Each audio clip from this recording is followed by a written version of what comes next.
we have value. So often in today's culture, we have these moments where nobody knows where their value comes from.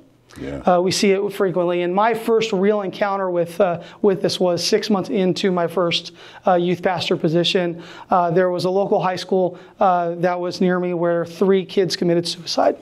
And during the second one, a number of my children and in my youth group were institutionalized. God, I will build my house. I will build my house. Welcome to Grounded. I'm Steve Hartland, Senior Pastor at Cornerstone Community Church in Joppa, Maryland. But I'm not in Joppa, Maryland today. I'm all the way down in Kentucky, Louisville, Kentucky, or close to Louisville. And what's this? We've been at a conference. So 5 guys from Cornerstone Community Church have been at a conference here. It's a pastors and other people's conference. It's about, really, the doctrine of last things in the Bible, known as eschatology. And the whole thing with 11 speakers or something? 11 different speaking sessions. And it's been about eschatology. But one of the reasons you go to a conference is you get to meet a lot of guys, a lot of other people in ministry, a lot of other pastors.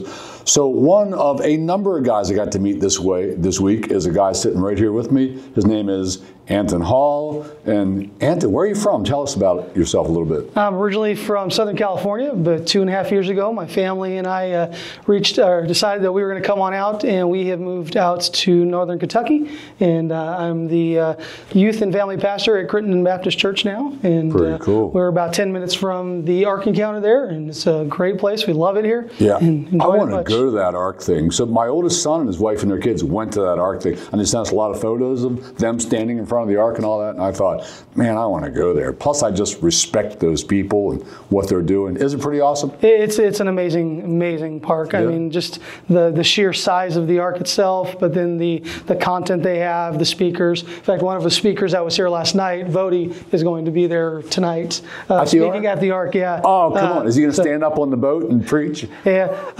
They have a big door going in the side, but not quite on the top so much. But yeah, it's a great facility, and we definitely enjoy going to it there. And its partner, the Creation Museum, is amazing. Yeah, I'd like to see that. Yeah. So back to California. So my wife and kids and I, we were in Riverside, California. You and I already talked about this. From 85 to 95. I probably lost, due to all the smog that was there then, I probably lost 3 years off my lifespan, right? Yeah. But anyway, where were you in Southern Cal? Southern Cal, I was in Riverside, born and raised. We went around a little bit, was in the high desert for a few years after I was married. And then we ended up in Paris, California, which was right there, the greater part of Riverside. So we were there up until the point we left just a couple years ago. And it just so happens you know some people I know down there, and you know a church I know down there. Absolutely. So the church I used to pastor, Riverside Bible Church, is now, well, obviously there's a new pastor. He came in right after me. I'm the guy who brought him. He was in Scotland. We brought Robert Elliott over to pastor that church. He's still pastor there. They're in a new location. You've been there. Absolutely. I started attending in 2001, became a member in 2002, and my wife came to the church, and we met there, and he married us in 2004. Sweet, and with a Scottish accent. Oh, yeah, in his full kilt. Yeah. So he told me about his wedding. He did it in a kilt with the knife in his sock and all, and a sword, saber and all that. But here's what he told me. He said he didn't wear his clan, the Elliott clan's tartan, because it's not good looking. So he wore some other clan's tartan. Oh, you scoundrel! You can't do that, man. You got to stand with your people. But that's an interesting story. I've never heard that one. Performed your wedding in a kilt. Yeah, that's how. Yeah. Did you wear a kilt? No. I did not. We did have a bagpiper there, though. Oh, I love that. And he was in his kilt as well. All right, we want to talk about a couple of topics here in particular. So you and I were sitting around downstairs in the cafeteria talking about, I'll use the Latin phrase, the Imago Dei. And this is something you're pretty keen on, so I'm keen to talk about the Imago Dei. So that's not French, that's not German, that is obviously Latin. That's Latin. And what does that mean? And then show us the text where it comes from. So that is the concept of being created in the image of God. And that comes out of Genesis 1:26. In here it says, Then God said, let us make man in our image, after our likeness, and let them have dominion over the fish of the sea, and over the birds of the heavens, and over the livestock, and over all the earth, and over every creeping thing that creeps on the earth. God created man in his own image. In the image of God, he created him. Male and female, he created them. And God blessed them, and God said to them, be fruitful, multiply, and fill the earth, and subdue it, and have dominion over the fish of the sea, and over the birds of the heavens, and over everything that moves on the earth. And so this really is this concept that when God has created us, he's created us different from any other created being or creature in the whole of his creation. It's this moment in this beautiful image of God endowing in us being his representatives, being those that carry a special affinity to God, a special heart for God. We have a soul that never dies. We're able to reason, and it gives us an immense importance. It brings my mind is blanking on the word right now, but an inherent value is there. That just because we're in God's image, we have value. So often in today's culture, we have these moments where nobody knows where their value comes from. Yeah. We see it frequently. And my first real encounter with this was 6 months into my first youth pastor position. There was a local high school that was near me where 3 kids committed suicide. And during the second one, a number of my children in my youth group were institutionalized, believing that they had inadvertently entered a suicide pact with the kid. A suicide pact. So, yeah. This is in a local school, probably. Mm-hmm. Social contagion, things going on. Absolutely. And they're entering into a pact together. We're all going to commit suicide. Absolutely. Is that what it was? It was your youth group who were in that pact. Yeah, and in investigating, it was more like the kid was asking, "Hey, if I went to this city, would you guys go with me? You know, if I went here, would you go with me?" And all the kids were like, yeah, we'd go with me. But he did ask the question, if I died, would you go with me? Whoa. And I really want to encourage any child, if anybody ever asks you following somebody to death, never adhere to that. Please don't agree to that. But the kids in their counseling and in talking to me were telling me we didn't want to harm ourselves. We didn't want to do anything, but we felt we promised this kid. Yeah. And so when this happened, I had all the students over my house one night. We had a bonfire. I'm letting them have a time of remembrance for their friend. And through it all, none of these kids could tell me why their life had any value different from the dog that they owned or the bug or the little animal that gets hit on the highway. And it was just this dark moment where I was seeing these kids need to know something more. And it became a kind of a hobby horse for me in the sense that I will preach on this multiple times to reinforce the importance of the Imago Dei, because it not only is it important to us, but it's important to how we engage and affects how we talk with and treat other people in various aspects of life. Very much so. We're going to get into that, unpack that a little bit, but first I want to just stay on the concept of Imago Dei for a minute and how people don't know that they're made in God's image. So Calvin's Institutes pretty much opens with this idea that the Bible is essential, the revelation of God is essential because it tells us who He is and who we are. And isn't it striking? The way you're saying it's so striking that so many people just don't even know who they are. Something that basic, that essential. They're cut off from the knowledge of who and what they really are. We could also add, not only are we made in the image of God, but we're also fallen, right? So the fall is an essential part. Genesis 3 is an essential part. Genesis 1 is essential. And then there's redemption. And if you're in Christ, you're redeemed. And that's now who you are. So there are these basic identities that are so essential, and yet people don't have them. And I remember, for example, recently the Joe Rogan podcast, the biggest podcast in the world, or what, more people watch that than any other. He had on one of the very best intelligent design guys. His name is Stephen Meyer. I really admire Stephen Meyer. Too many Meyers going on there. And I've read a lot of his stuff and interacted with him and watched some videos with him. And so he was on the Joe Rogan podcast, and he was presenting a case for the existence of God as we see in creation, right? Mm-hmm. The heavens declare, but he was down into DNA and all this stuff. And Rogan was, I've seen Rogan a bunch of times. He's usually jovial and happy, and they laugh a lot, and he interacts with people. He was like stone cold face. He was like hostile towards Stephen Meyer. The only time he smiled or laughed that entire podcast was when he was talking to Jamie, his producer over there. Then they laughed a little bit. But anyhow, at one point, Meyer was saying things that seemed to indicate we're different from the animals. We're in a different category. I don't think he used the Imago Dei words or anything. But Joe Rogan responded, "Really? You think we're different than them? Like, Joe, you don't even know that?" And then he went on to say, well, what about the bonobos? Kind of monkeys. What about them? And he might have named other things. What about a squid? They're really intelligent. And I wanted to say, okay, I think Meyer was too nice to him. I would want to, you're on his show, you want to treat him with respect. He's a big dog. But I would have wanted to say, show me a book they've written, right? Show me a city they've built. Show me a Tesla they've produced. Just show me. I mean, there's such a visibly a huge gap, and a guy like Joe Rogan didn't get that. Yeah. So where's like the average high school boy, the high school girl, and I was that. I didn't know Christ till I was 17, and I was just lost, had no idea who I am, didn't know there was a God. So, yeah, the Imago Dei. People need to know it, don't they? Absolutely. They need to know it. Very much so it is. It is, to me, it is one of the most vital starting points of understanding who we truly are. So it affects us, we want to talk about this, in how we treat other people, all kinds of other people. And it's going to have really massive effect on how we view them, how we think about them, what's in our hearts about them, how we speak to them and all that. Would you talk about that? Get us started. Absolutely. So I've been teaching this for 5 years or so as a youth pastor and working with my kids. But ironically, where I wasn't engaged with too many people that were too different from me. But I took on a job being a hospice chaplain.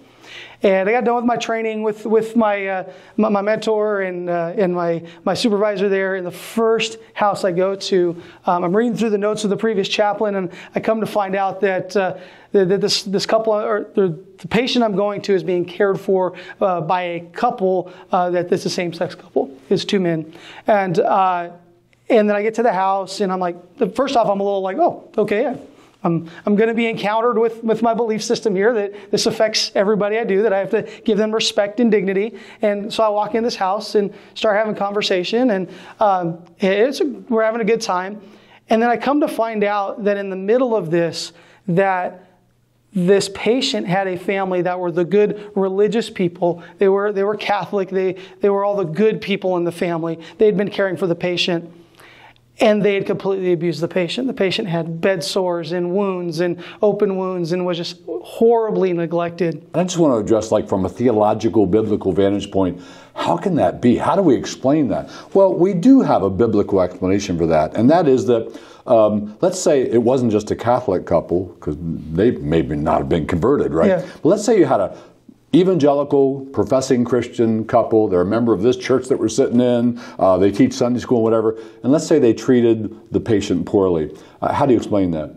Well, the grace of God that changes us instructs us to deny ungodliness and to live soberly, righteously, and godly in this present age. But we don't all get that down on our first day of being saved. And so the grace of God doesn't make us all different. So those people must have started in a place in life that the grace of God probably brought them a good distance already, but they weren't at the point yet where they realized, I had to take really good care of this person who's very ill. But we also have a doctrine that is commonly called, it's called common grace. All right, too many commons there. It's called common grace. What's that? God gives gifts to unbelievers. He causes the sun to shine on their fields. He causes rain to fall on their fields. He gives gifts, and he gives gifts of common grace that are character gifts, that are personality gifts. And so you might have a couple living next door to you, and they're not believers at all, and they have a wonderful marriage, and he's a great father and a great husband, and you and your wife in Christ might be struggling terribly in your marriage. How do you explain that? Well, God has given them a lot of common grace, and you started from a place of way less common grace, and the saving grace of God is having to bring you up, and you got a ways to go. And you might struggle all of life because of what happened back then and how it shaped you and formed you. So you agree with all that, the common grace thing? Yeah, absolutely. Let's go back to the image of God and how it causes us to treat other people. So I'm wherever I am in life someday, and I meet two women who are married, a lesbian couple. What do I know about them? Honestly, nothing other than they're created in the image of God. And so when you engage them, you want to make sure that you're treating them with that dignity and respect and finding out where they're at. You know, being able to come and getting to know people helps us to, when we look at the stories of Jesus, he's constantly getting into knowing more about those that are hurting. The blind man, the woman with the bleed who wants to be healed, the woman at the well. Throughout all of those stories, there's always more to the story. Yeah. It's not just the initial problem. There's always more to it. There's always a depth to the story. And the healing that comes is so much deeper than that surface level often what's there. And so when we're struggling with something, we have somebody who's an alcoholic or dealing with drugs or dealing with other, or angry, we can so often have those moments where they continue to struggle because there's something deeper rooted that they're holding on to, and that's just a symptom of it. Mm-hmm. There's a deeper problem that's there. There's an abuse. There's a pain. There's something there, and until we can allow Christ into those deep parts of our soul to help heal us in those, then we're at a loss, and we're just going to continue on in those systematic or symptomatic sins, if you want to call it that. Yeah. So I want to make a distinction here, see if you agree with it. So understanding that every person I will ever meet, no matter how they have degraded themselves or how highfalutin they are, every single one of them is made in the image of God. And that should incline my heart to treat them with dignity and respect, to honor them. So that's one thing I want to establish. That's one thing. Every person I'll ever meet. So if you need that, take that. If there's somebody you're not treating with that kind of dignity and respect, then ask the Lord to help you to do that, because they are creatures made in the image of God. They have great value. Even if it's, you hear the phrase, if it's a gutter bum, we don't use that phrase anymore, but when I was a kid we used that phrase. If it's a gutter bum, drinking themselves into a premature death, they're still, even though it's marred, it's harder to see, they're very much made in the image of God, and they're deserving of our love, our respect, our care, and all that. The other side is, though, this doesn't mean, I want to see if you agree, this doesn't mean that we always have to be nice to everybody. Jesus wasn't real nice to the Pharisees. Woe to you, scribes and Pharisees. And he called them all kinds of names, dead men's tombs and all this stuff full of stinking bones. Was he treating them like they were made in the image of God? He was. They were made in the image of God. Therefore, their rejection of God and the truth is so bad that they deserved his pronouncement of woes. So I'm just making the point. It doesn't mean we always have to be nice, right? There are times when we need to be firm about things, but we're still viewing that person very much as in the image of God. Yeah. All right, we actually almost deny the truth in the moment when we've known somebody for a lengthy period of time and they're in the midst of sin, and when we don't give them the truth, and we're not caring for them in those moments. And so we almost actually deny the image of God in those moments where we just let somebody go on in their sin and continue on in it without at least expressing a concern or a care of what God's plan is and what God's desire of redemption and care for them would be. And so on that one hand, but you talk about the lowliest. I remember hearing a story of a missionary one time where they were in China, and they're driving down the road, and they look over. The wife looks over as they're driving, and somebody had fallen over in a wheelchair, and the people went around the wheelchair like it was a stone in the river. And she stopped this car. And she got out and went and helped the man up. And people were looking at them like they were just had two heads, like it was a foreign concept where they were at in China to actually care for somebody that way. They could not understand it. And so there are those moments where our society even doesn't know to care for it. We all too often want to care for the people that are beautiful, the people that are advantageous for us. And so when we look at our, like in the church, we can deny the Imago Dei in how we have if we have partiality within our own members in our own churches. Even in our own churches, we have to be cautious and careful to make sure, hey, this guy is well off over here. We want to make sure we treat him better. We have this single mother over here who's having a really hard time. We don't need to focus on her so much, where oftentimes that needs to maybe be flipped entirely on how we care. What if you have family? Some of you have family, and this really hurts. You have family that you came from. Maybe it was your mother, your father, your siblings, it was your aunts and uncles. Maybe it was the whole lot of them. I've got some of this in my background. Maybe you have family that was just very dysfunctional. and it really messed with you. Maybe it really messed you up. It made your life very hard. You're still scarred. You're still struggling. You just wish you could have had a nice, squeaky clean, pretty Hearts and Flowers family, but you don't. And you had all kinds of, I don't know, maybe there was heavy drinking, maybe there was drug abuse, maybe there was all kinds of, like I know a guy, when he was a boy, he never knew his father. There's lots of boys like that now. There's more boys than ever in America like that right now. He never knew his father. And how do I want to put this? His wife had a steady flow of different men into the house all the time. And so those men would treat him very gruffly and very poorly. His mother would never side with him in the way those men treated him. So he got to when those men would show up every day, he'd go out in the backyard where there was an upside down boat on cinder blocks, and he'd get under the boat and hide. And those were some of his most intense, vivid memories of his childhood. So some of you have had something, maybe not like that, but you've had something. How do you view those people who were so jacked up and treated you so badly? I can understand if you're dealing with some anger issues, but you got to rein in that anger, because the Bible says, put away all anger and wrath and malice and evil speaking, put them away from you. We got to mortify that. So there's a job for you. But how do we treat even those kinds of people? I'm going to ask you to answer that. A lot of it's going to be through, having prayer, or through prayer that we can be praying for them. I think just in the midst of seeing the dysfunction, seeing the brokenness and the pain, that we need to we honor the Imago Dei just first off by praying for them. But then in the moment of that, so that we can have a heart that's able to forgive.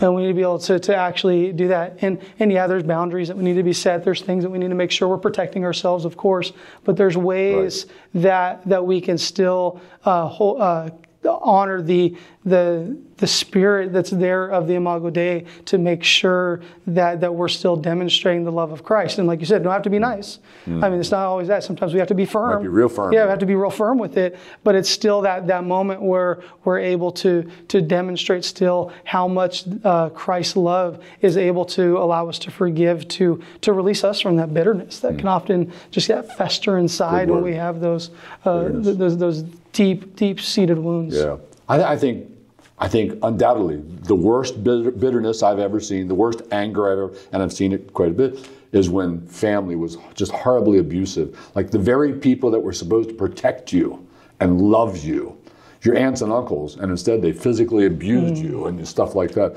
And that hurt goes so deep, and it messes people up so badly, they'll struggle maybe the rest of their lives with that.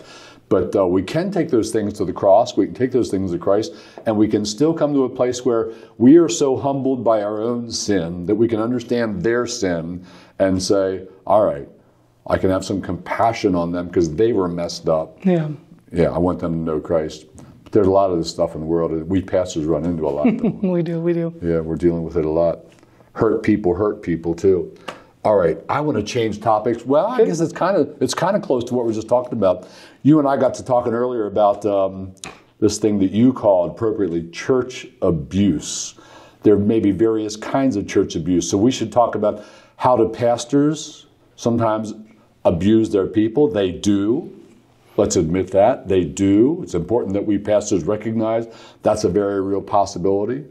Like it's important that we know there are lines we're not supposed to cross, or that would be pastoral abuse. I'm just going to give an easy example right up front here. So from time to time, this doesn't happen very often, but I'll have somebody approach me and say, I'm going to make this up.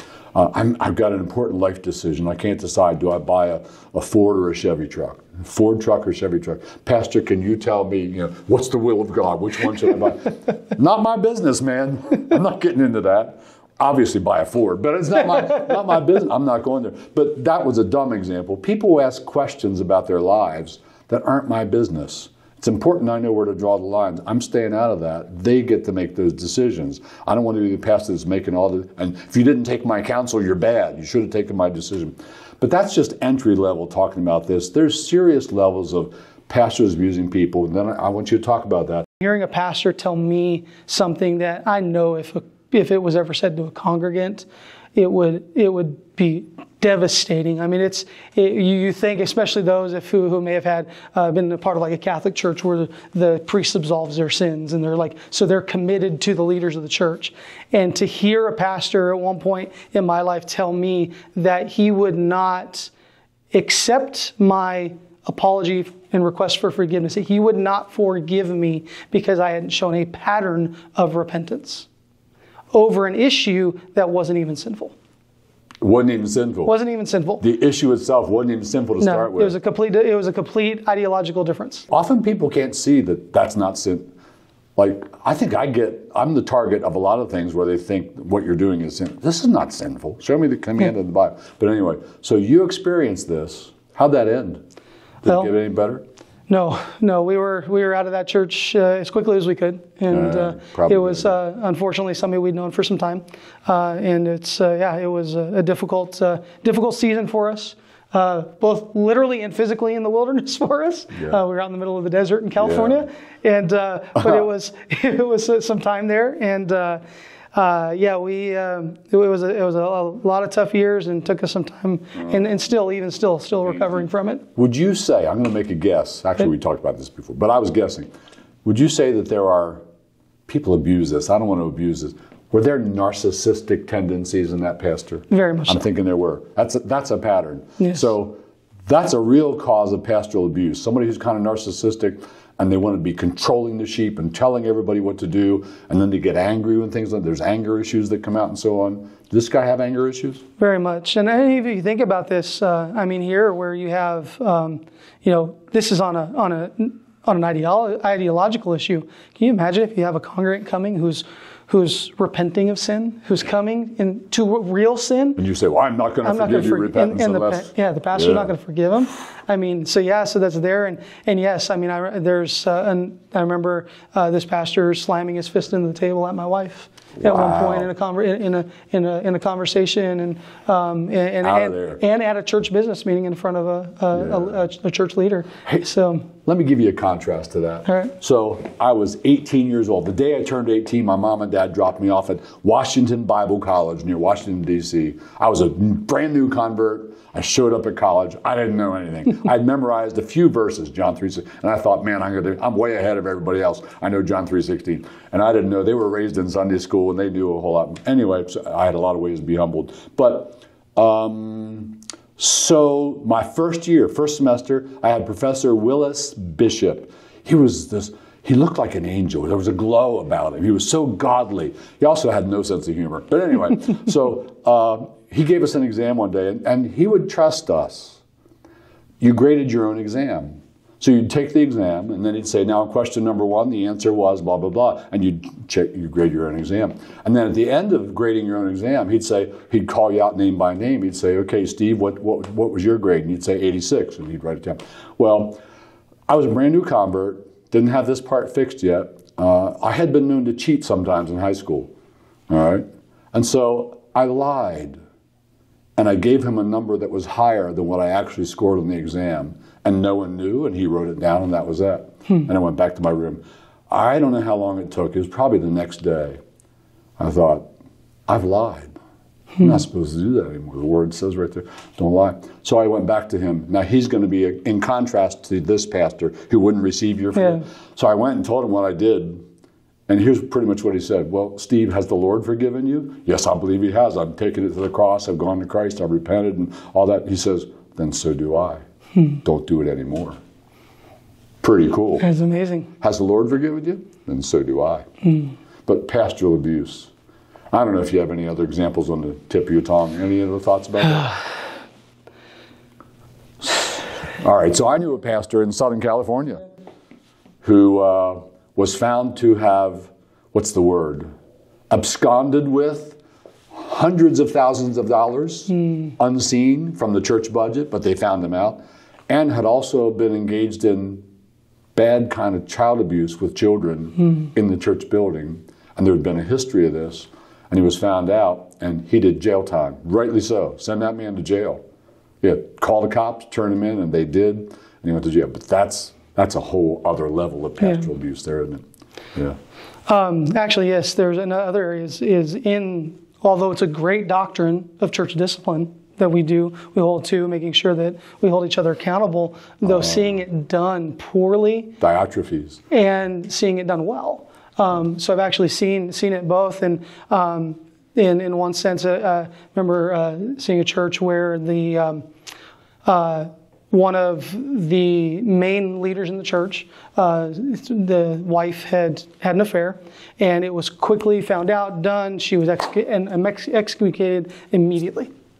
Just like that. Just like that, boom. Not like hardly a dialogue. 0 to 60, done. Yeah. Was found out. Couldn't come in. And then later it was found that some of the other leaders in the church, that their kids had been involved in affairs. And it was just brushed under the rug and nothing done. So it was a big dichotomy where it wasn't even handled well at all. It was completely on both, neither one. There was no process. There was no finding out about the sin. There was no seeking out to see what was going on. But then I've also seen it done well where somebody is in sin, somebody is struggling with the sin, and the elders have come alongside. They've worked with the person. They've walked through it. They've carefully walked through it, but the person hasn't repented. They've continued on. It's gone on. And then even having to approach it in front of the entire congregation, and that, but yet done so gracefully and done so well to where that person was received back in fairly quickly. Yeah. And so seeing it on both sides, where one is this just knee-jerk reaction to the sin that, wow, this person's got to be gone so quickly. I think back to my late high school, early college years of hearing of kids who would come to a pastor and oh man, I'm struggling with same-sex attraction. And rather than caring for them to work them through that, they kicked them out of the church. Boom, like that. And it was prevalent in the late 90s, early 2000s, where a kid wasn't able to work through the struggles they were having, and they were done a really big disservice by the church. Yeah, sorry to hear that. Because it's important that we pastors know that and know what lane we're allowed to swim in and what lanes we're not allowed to swim in. Amen. Well, Anton, this has been really great, man. Can't believe I ran into you, and you know Robert Elliott, and you've been to the Reformed Baptist Church of Riverside. Whoa! Yeah. I was going to say tell him I said hi, but no, you're here now. Yeah. Well, I could text him. I've still got contact with him on occasion. Yeah, I haven't talked to him for a while. It's funny. I just ran into another guy I know from years ago at this conference, and he's been in touch with Robert Elliott recently and told me how it's going in the church. I don't know if you know how many guys here know Robert. A lot? Oh, yeah. Well, Sam Waldron told me, who was one of the other speakers, that he was just at Robert's church about a year ago. So a lot of, Robert's one of those hidden celebrities. Yeah. He doesn't ever want to get his name out, but man, he is something else. Every now and then I drop into their website. I drop into a lot of websites and see what's that pastor doing. So I drop in there and look at their service. Well, they have the cameras on while people are just meandering into the service. So I got to see that. And lo and behold, they had Paul Washer preaching there that night. Yep. Because he was in Southern Cal for the Shepherd's Conference at MacArthur's church, and they got Paul. I thought, why can't we have a conference with Paul Washer near our church, and we can get him in? Well, they have one of the other pastors that's on staff, or there is Troy Lambert. Have you met Troy? Yeah. Have you seen what they're doing with Five Solas? The Five Sola films. What are they doing? So initially starting, they did the Martin Luther as told by the Littles, John Calvin as told by the Littles, Katie Luther as told by the Littles, and basically it's these condensed mini biographies where the adults are acting it out with the kids' voices over the top of it.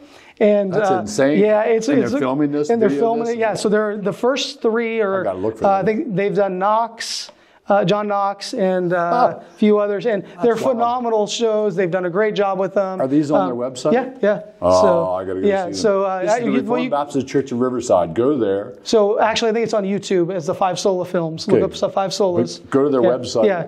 You can find those. Go to the YouTube channel. I'm going to go there. Maybe on the plane on the way. I think, and the John Calvin one, my wife actually helped with the costumes with them on it. Did you really? So it was a lot of fun. We filmed it at the Teen Challenge Castle there. So it was a lot of fun. We had a great time with that one. Anton, thank you for joining me today. You're welcome. I don't know if I'll ever meet you in person again. If not, see you in glory. Huh? Sounds great. Sounds great. Thank you all for joining us today. This has been another Grounded. You know where to find us. We come out twice a month. Hope you join us. Tell some friends about the show. Thanks.